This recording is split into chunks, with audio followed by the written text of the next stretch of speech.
Hi everyone, I'm Kyle Dyer and welcome to Colorado Inside Out on this Friday, the 27th of September. Let me introduce you to this week's Insider panel. We have Patty Calhoun, founder and editor of Westward, Ed Sealover, Vice President of Strategic Initiatives at the Colorado Chamber and editor of The Sum and Substance, Chris Rourke, consultant with Rourke Media, and Alton Dillard, media consultant with the Dillard Group, political analyst and former election spokesperson for the city and county of Denver.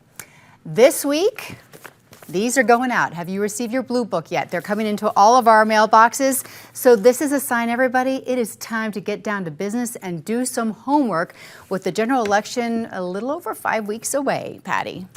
With the threats of Donald Trump coming to visit in Aurora, with welcome to Venezuela signs just being placed south of Wyoming, it's refreshing to bring the election closer to home again. Find that in your mailbox and realize we have a lot of reading and thinking to do. You've got those 14 statewide ballots. Denver has another dozen. You've got some specialty ones depending on where you live in Denver or your municipality. So there's a great amount of work that goes into this, and I'm always impressed by it. I might disagree with it, but I think it's balanced. It's pretty fair. It's got a lot of background that people need, so read it. And also know that we pay $3.5 million to get that out. Wow. And that's not including the labor of the people who put it together, who come up with the research. So it's really a great asset for us. And I'm going to compare that to, for example, to the affordability sales tax website that was put up on the city's site and had to be pulled down because of potential conflict. So good for the state for keeping up with that. Okay. All right, Ed. I mean, every 12 years or so, you see this election in Colorado where there is a presidential election, but no statewide election. Sometimes you think, oh, it's a letdown. We're not having any really big statewide races to talk about. I think the 8th Congressional District has risen to the level of a big national focus there, especially when we are getting to the point now where Yadira Caraveo, the sitting congresswoman, is criticizing her opponent, Gabe Evans, for a paper he wrote in high school about same-sex marriage. I remember these discussions years ago when people were saying, how far back do you go to look at someone? I think take away the whole aspect of you're really digging into someone's high school letter to the editor to discern their position on something and say, this tells you how important this race is in controlling the House right now. The HCD was, of course, the big toss-up district in Colorado last time, and it's going to be again, but this year I think you're going to see a lot more folks narrowing in on it and saying, this is a race that will determine who controls the House. I think we are waking up to that right now. Mm-hmm. Chris. Well, in an annual event leading up to the election, Club 20 on the Western Slope had their debates. It was interesting because I watched the Senate District 5 race where Representative Mark Catlin is now running for Senate, and his opponent, Cole Berger, advocated for renegotiations of the Colorado River Compact.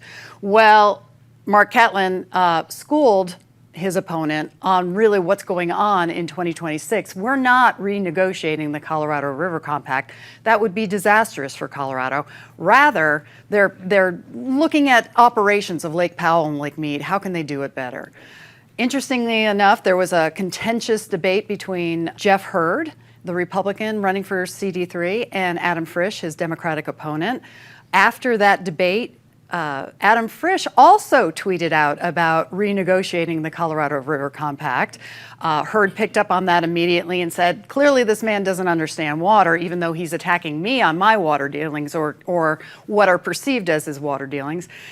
And Frisch had to kind of correct the tweet. So water is an issue on the Western Slopes playing into elections, and the Colorado River Compact coming into the play there. Okay. Alton. Let's talk about some of the mechanics. Because one of the things that's going on because of this national narrative is a lot of elections offices are even taking their security measures up another notch from where they were. And see, the thing that's so interesting about this is because of the narrative, what used to be sort of standard operating procedure has now become headlines. So here's a quick for instance. When I was with Denver, a former director of ours during the course of an interview just happened to mention that active shooter training was part of our election judge training. And that had been the case for years. But because it was heading into the 2020 election cycle, That became the story. And then the other thing to keep an eye on is the new state law where 20 counties are now going to present their ballots bilingually in English and Spanish. In Denver, even though Denver was under Section 203 of the United States Voting Rights Act, which mandates if you have less than a 5% monolingual population, you present your information that way. But the state law drops that threshold even further, and that's why there'll be more counties participating. And this, too, is also half in Spanish as well. Let's talk about this book because each week on Colorado Inside Out, we're going to talk about one different statewide or local ballot measure. And on page 34, I think it is, I do like the big print, I appreciate that, is Proposition KK. And Proposition KK is the firearms and ammunition excise tax, which calls for gun manufacturers, dealers, and ammunition sellers to pay a sales tax. And then that money would fund behavior and mental health services as well as school security. And let's talk with you about KK. Yeah, I think in a year in the legislature where there was so much focus on the ban on assault weapons, which didn't go through, this one kind of slid through underneath when legislators put it on the ballot. It's an interesting ideological question because what you're doing here is you're asking for a tax on these gun sales, essentially, to fund programs that don't really have a nexus to them. I mean, you do have gun violence prevention as one of the programs that's going to benefit from it, but you're also looking at money going to veteran and at-risk youth mental health, to school safety, to domestic violence victims support, and you have to ask, why are we taxing gun sales for those things? And I think especially when I'm looking at veterans' mental health, why aren't we asking the federal government for more money for veterans' mental health? That's really where a lot of that is going to be coming from. I think this also runs the risk of kind of lumping every gun buyer into this group of lawbreakers if you try to make a nexus there. Okay, we're going to tax your guns in order that we give money to victims of domestic violence. There is questions about whether we need more money. I mean, the federal the Federal Victims of Violent Crime Act funding has been cut in half since 2018. But is this the place to get the money from? Yeah, I think that's a really great point. I mean, certainly we all support having more mental health services for vets and for at-risk youth. We support school safety and violence prevention. Nobody likes gun violence. And having those victim support services financed. What's interesting, too, is by taxing the gun industry or a business, you bring out a whole lot of other impacts. The tax is passed on to the consumer, obviously. I think you'll see more people going to other states to buy firearms. So there's the question, will you really raise any money with this tax? Does it push people to a black market? We saw when marijuana was legalized and then taxed heavily, everybody said, well, we can tax it. Black market grows started getting busted between 2019 and 2022. And then there's been some talk about, are we trying to drive this industry away? And proponents of the bill say, oh, no, we're not. We're preserving Second Amendment rights and whatnot. But what do we do when we want to encourage a business to do business in Colorado? We give them tax incentives. And this is the opposite effect. So interesting the impact of this tax, if it does pass. Okay, all right. I have seen editorials recently on everything from ballot box budgeting to ballot box biology, and once again, a question is going onto the ballot that, did not even come close to having bipartisan support. And so I definitely agree with Chris. It's simple economics. When you tax folks who are business owners, when you tax and increase fees on developers, or whatever the case is, they're going to pass that cost on to the consumer. And also that is a good parallel that you make with the marijuana issue. I still remember one of my favorite little snippets in Westward was right after the passage of Amendment 64, the question was, can you still score a nickel bag in Civic Center Park? And the answer was yes. So I totally agree with what you all are, said so far when it comes to that issue. And so it's going to be, again, in the hands of the Colorado voters, and we'll just have to see what happens. Yeah, Patty, your thoughts on this? Well, free enterprise. So it would be better if the money went directly to something that could be measured more easily than more vague programs like, how about Denver Health and other hospitals that have to deal with victims of gunshot wounds? Instead, we have vague programs that are kind of like the Office of Gun Violence. We don't know where the money's really going to go, how it's going to be collected. And again, it will be dealing with the consumer. The consumer is going to ultimately pay for it. And the question is, are we regarding this Second Amendment right, whether or not we agree with it, but is it a sin tax now? Is it the same as alcohol or anything else like that when it is a legal right? We should mention we have links to all of our ballot discussions posted on the CIO page of pbs12.org. Look in the special section, and that way you can get some more information before you vote. This summer, Metro Denver and the Northern Front Range had one of the worst ozone pollution seasons in 10 years, with air quality surpassing what the federal government has as standards, I think for over 40 days. Chris, we're not talking about wildfire smoke either. Well, no, the wildfire smoke did contribute to it, but they're saying, hey, that's not a scapegoat for what's going on. The Regional Air Quality Council said that the 9 Front Range counties violated ozone standards 40 days in the 2024 summer, and that was higher than 8 of the last 10 summers. The RAQC admitted that with this measurement, recent measures passed to curb ozone emissions have not really gone into full effect.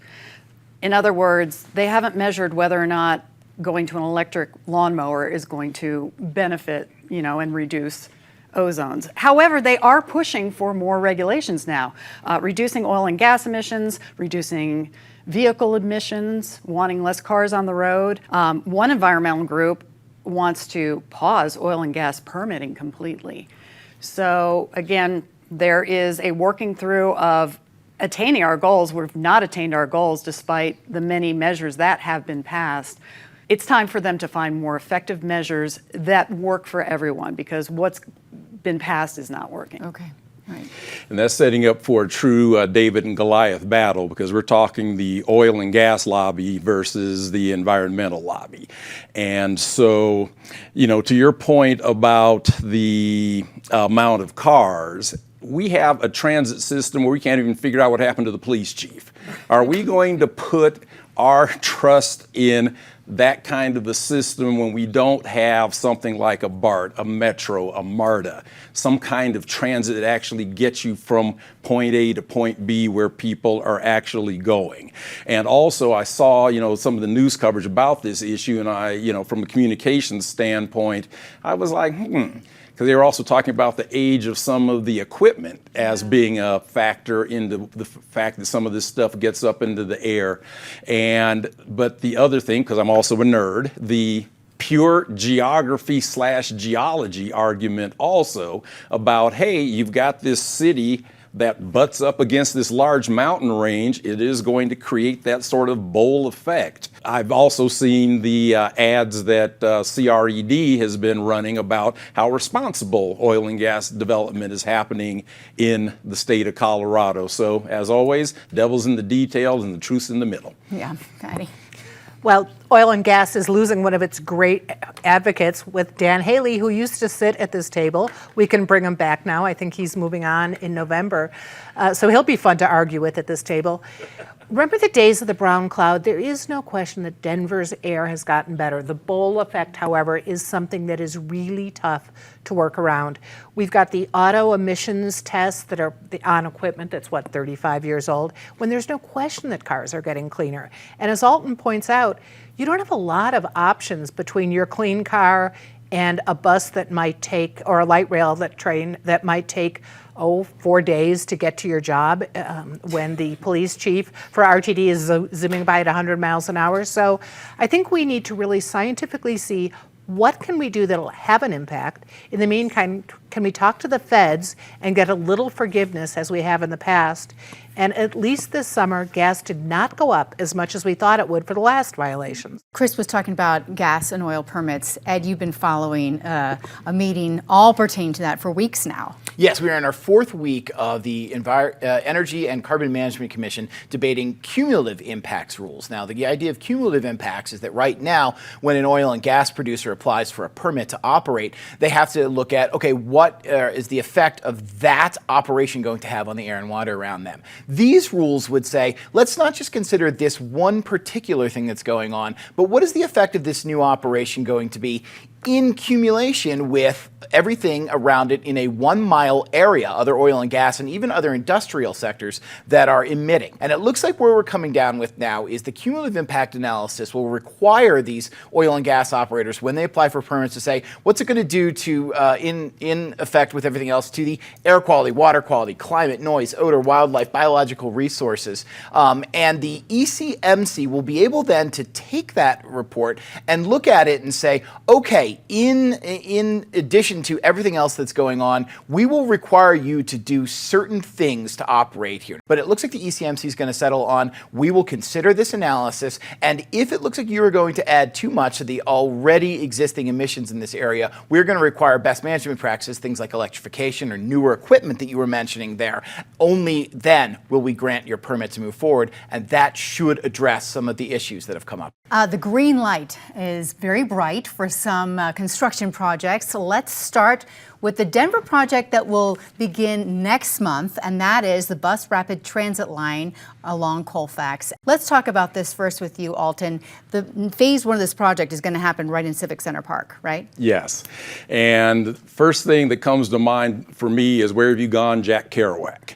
Because Colfax is going to be an absolute nightmare for the foreseeable future. And I understand you have to give some to get some, but think in terms of the fact that that is a major east-west corridor. Think of the impacts that's going to have on 17th, the impacts that it's going to have on like 13th and 14th Avenue, and then also the transplants who come here and wonder why we're allowed to park so close to corners. So there are going to be more people going down the box canyons through Capitol Hill along 13th and 14th, where you have to do like this to lean out to see if there's a bike, a scooter, or another car coming. So buckle up. That's going to be a bumpy ride, but by the time all's said and done, I think we'll be in good shape. Many of us will still not be here at that time, I'm afraid. I hope so. It could be a century.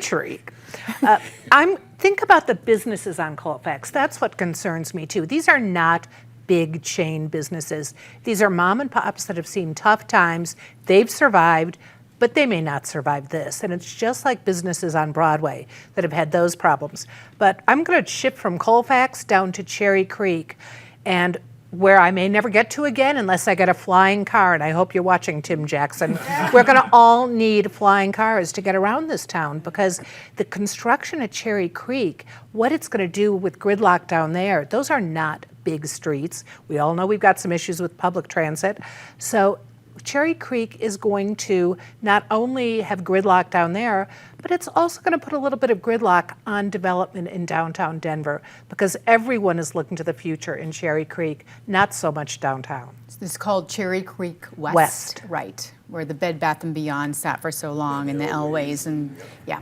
Also, next month, CDOT is going to start rock scaling on I-70 through Floyd Hill, and this is going to cause some delays of 20 to 45 minutes at times during off-peak hours during weekdays when they're going to have to stop traffic in order to expand that highway. This is one of those cases, too, where you've got, you have to give a little to get more in the future. This is one of the worst pinch points in the western United States right now, and the idea is that we need to expand this road in order to improve the traffic going through there, in order to improve commerce. And I'm actually glad, even as we're talking about slowing down in that area for a while, that they're doing this, because as we're talking about moving people out of cars into buses in cities, we have to remember that our major highways are to be used for commerce, for getting goods from one side of the state to the other, in between states, and it's reassuring actually that the state is still investing this much in expanding a highway, knowing that sometimes you can't take a bike to transport goods from Grand Junction to Denver. So this is going to be tough, but it's needed. Okay, all right. Yeah, it's been such a problem area too. Patty, I'd like to disagree. I think you will still be around when Colfax is completed because you've outlasted Blinky the Clown, so I think there's a good chance you'll still be around. The Cherry Creek West development, 100 units are going to be deed restricted for incomes of 60% of the area median income. That supports workforce in that area. I talked to someone who's been close to this project, and she was saying, look, that's going to allow people to walk to work. Whether they take advantage of that, we'll see. 8,000 square foot of the rental floor area is going to be affordable commercial leases. And how important is that to have sort of a more organic kind of local business area in an area that's been so affluent and brings in huge anchor stores. This company has been largely committed to Colorado. They've done a number of projects in the state. They've put out a lot of risk, and they're also kind of meeting the community on some of the concerns that they had. So it is going to be a 10-year ordeal, though. We'll see how it goes. Let's talk about some of the highs and the lows that occurred this week. I'll start with the lows so we can end on a high note. Patty, let's start with you. Heading over to the Park Hill Golf Course, or whatever it is these days, with nothing seeming to go on there. Good for the Sisters of Color, this small, nonprofit, community-oriented group that was given permission to use the golf course clubhouse if they fixed it up, and then wound up kind of being booted out of it. They wound up taking the owners to court.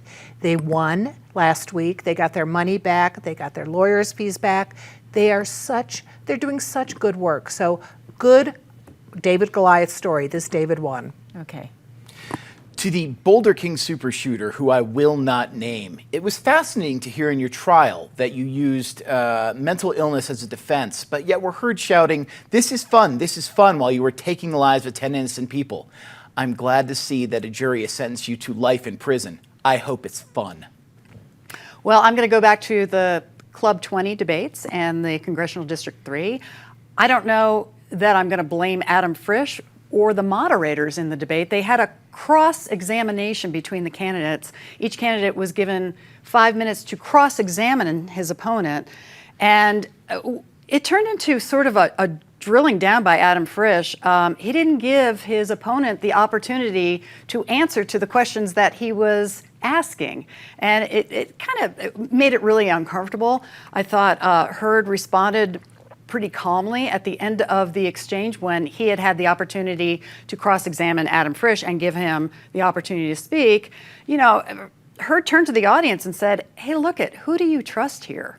And that was kind of a mic drop moment. So I think the moderators could have done a better job of perhaps giving, candidate Hurd the opportunity to answer to Frisch's questions, but I'll just leave it there. Okay. And mine is the Georgia Board of Elections. They ignored the wishes of their Republican Secretary of State. They ignored the wishes of people who actually conduct elections and are going to have a hand count of ballots cast on that election day. Now, I'm not saying this is going to put us back into like a Bush v. Gore kind of situation, because there are 8-day post-election windows for military and overseas ballots and cures, et cetera, et cetera. But you're introducing an element of risk in a swing state, and this is the countdown to this election. I'm just sending my best thoughts and wishes and prayers to everyone who's still working in elections administration on a daily. Okay, all right. Let's talk about something positive. Forget the buildings that are going up. Let's look at the buildings that are already here, many of them real marvels architecturally or have great history. Doors Open Denver is underway right now in Denver. Get out tomorrow and go see some cool stuff. Okay. Through good times and a lot of tough times, Charlie Blackmon has been the joyful, hard-charging, hirsute face of the Colorado Rockies for 14 years. You will be missed in retirement. Mm-hmm. Yep. Well, a year ago I brought this up too, and it's time for Fat Bear Week up in Alaska. Katmai National Park has Fat Bear Week October 2nd through 8th. Currently, the Junior Fat Bear Week is going on, and you get to see photos of these bears as little kind of cub-like yearling type, and then how they've grown to full-blown adults. It's amazing. But the actual Fat Bear Week voting will take place October 2nd through 8th at fatbearweek.org. So get on there and choose your biggest, fattest, fluffiest bear. So I know what you're doing all next week. Yeah, okay. Still not sure how I feel about that being the lead in to me, but anyway. One of mine is, cultural exchange. I want to send a shout out to Julia Costin. She is a immigrant who came to the United States, $200 in her pocket from Romania, launched a successful business, and is now honorary consul to Romania. So I was able to, through an event that she invited me to, I was able to meet the consul general to Romania, who's Los Angeles based, and also the Romanian ambassador to the U.S., and attend the Romanian festival and get some of that great food and music. So Denver, even though we're in the middle of the country, we're still international players. I love that. That's so fun. All right, my high is bittersweet. It is the song Your Love by The Outfield that was what serenaded Charlie Blackmon as he would walk up to bat when he played for the Rockies. I say played. His last night will be the season ender on Sunday night. Over the last 10 years, though, every time the opening lines of that song would break out, Josie's on a vacation far away, we as a family would serenade our daughter, Josie, and completely embarrass her. It was so awesome. But now, Charlie's moving on. My daughter is 21. It is the end of a super happy era. I know there's the Steely Dan song, Josie, which we do play on repeat when we pick her up at the airport, but still, there is nothing as an entire stadium belting out the words together. So I'm gonna miss that. I'm gonna miss him, I'm gonna miss the song. Thank you, panel, for joining us this week as we get closer and closer to Election Day. Thank you all for watching or listening to our podcast on Spotify and Apple. We end this week and this month with some relief for those people in the Boulder community following the guilty verdicts that came down this week in the King Soopers shooting trial. Justice has been served. I wish you all a peaceful weekend, and I'll see you next week here on PBS 12.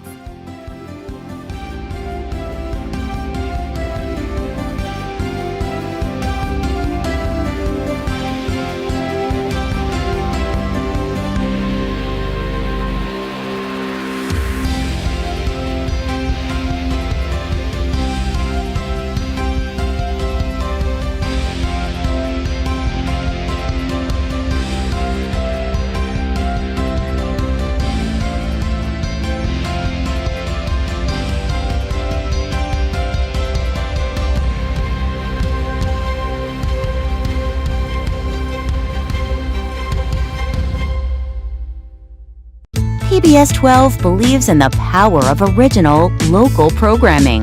Help us bring more shows, like the one you just watched, by donating at pbs12.org/program support today.